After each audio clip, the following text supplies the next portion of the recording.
I 100% support opposing it. Absolutely could be devastating to our fishing industry and our tourism industry as well, which is a lot of sport fishing, in addition to the environmental concerns. City of St. Augustine Mayor Nancy Sykes-Klein expressing her opposition to a proposed offshore drilling program that could affect the city. Recently, the Secretary of the Department of the Interior directed the Bureau of Ocean Energy Management to begin the public process for a new offshore drilling program affecting the U.S. Outer Continental Shelf that includes St. Augustine. Now, city officials have written a resolution explaining the negative impacts. City Manager David Burcham. Drilling offshore of our community has the potential for environmental consequences if spills occur, which would also impact our quality of life and our local economy. Resolution 2025-23, if adopted, would be the city's formal opposition to the 11th National Outer Continental Shelf Oil and Gas Leasing Program.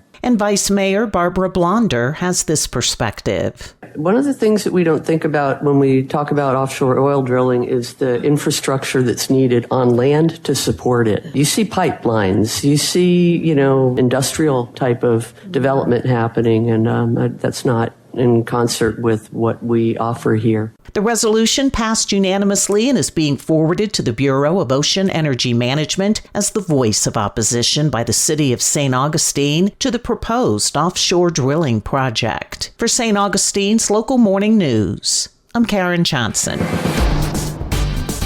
This local news is a service of your hometown Toyota dealer, Beaver Toyota, US 1 St. Augustine, here to wow you.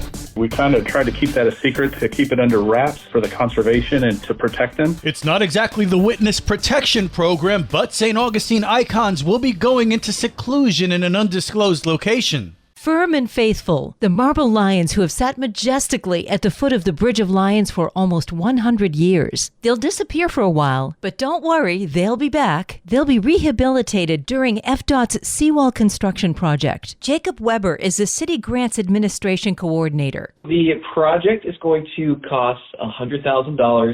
Funding is going to be given to the city by the Florida Department of Transportation so we can move the lions for their seawall construction project. Here's the timeline. Construction should begin later in the year or early next, but we are agreeing to move the lions by the end of January. General Services Director Corey Sackrid says this won't be their first jaunt away from their post. We took the opportunity to do some restoration work in 2005 while they redid the Bridge of Lions. And then when they completed construction in March of 2011, the city reinstalled the statues in their current location. We had a contractor that we worked with for over the last 20 years when we did the last project on it. And what they're going to do is take a biological solution and clean up the blackened areas on the underside of the lions. They're going to look at the noted cracks that were previously assessed, and they'll determine if they've gotten any worse. The pedestals will be cleaned using another solution, and any missing mortar will be repointed also. This project is still pending final approval. While they're gone, the bridge won't be without feline protection. There'll still be Pax and Pele on the east side of the bridge. For St. Augustine's Local Morning News, I'm Liz Ryan.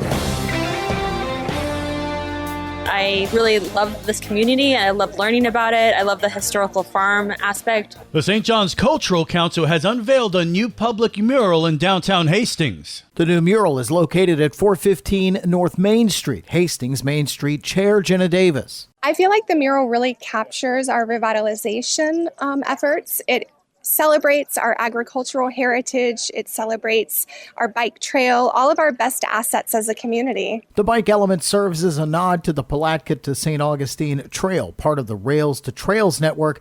Muralist Kelsey Montague. I wanted to start seeing more other parts of Florida, so I reached out to the St. John's Cultural Council and kind of started up a conversation, and they had known about my work, and then one thing led to another, and then they were like, Hastings would be a really great fit, which is really exciting because I really love this community, and I love learning about it. I love the historical farm aspect.